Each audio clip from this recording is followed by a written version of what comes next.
هر هغه کسان چې د خپل نفس پیروي غوره کړي او د خپلو خواهشاتو تابع وګرځي نو هغوی د الله له یاد نه غافله کیږي چې د الله له یاد نه غافله شه هم دنیا تباه شو او هم آخرت.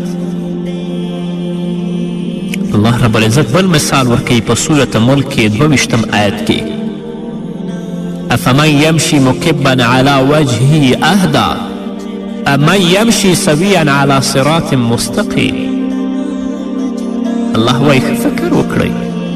څوک چې پړ مخې روان وي هغه د زیاتې سمې لارې موندونکی دی او که هغه چې جګه غاړه سم په یو هوار سړک باندې روان وي. تاسو وایئ قدرمن اوریدونکو یو څوک دی پړ مخې په لاره باندې روان دی دا ډېر ښه لار موندونکی دی یا هغه انسان چې په جګه غاړه باندې په سمه لار او په سم سړک باندې روان وي. نو د ګناهګار انسان د بیحیا انسان د فاسد انسان مثال داسې دی چې هغه پړ مخې په لار روان وي.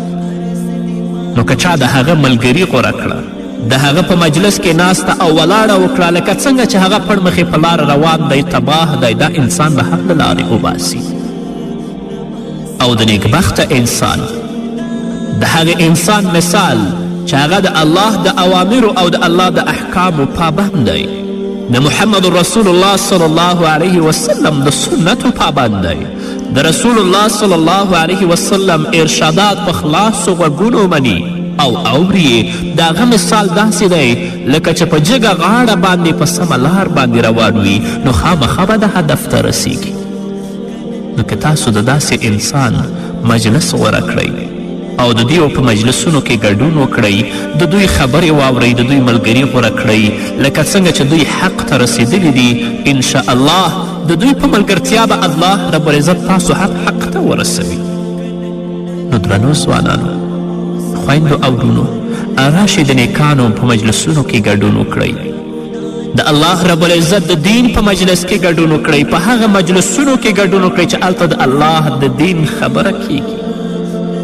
د هغو کسانو ملګرتیا غوره کړئ چې هغوی تاسو ته د الله دین رسوي او د الله دین درته بیانوي. ځکه محمد رسول الله صلی الله علیه وسلم فرمایي المرء مع من احب د آخرت په ورځ به هر څوک هغه چا سره وي چې په دنیا کې ورسره محبت و. د بدانو مجلس د فاسدو مجلس د ګناه مجلسونه پرېږدئ او په هغه مجلسونو کې ګډون مه کوئ ځکه هغوی خو د الله په غضب او د الله په لعنت کې اخته دي او گرفتاره دي. نو که تاسې په هغو مجلسونو کې ګډون وکړئ کومه عذاب چې د رب العالمین په هغوی باندې راځي په هغه عذاب کې به تاسو هم راګیر شئ بیا به الله ته څه ځواب وایي. نه راشئ د الله دین ته د الله احکامو ته غاړه کیږئ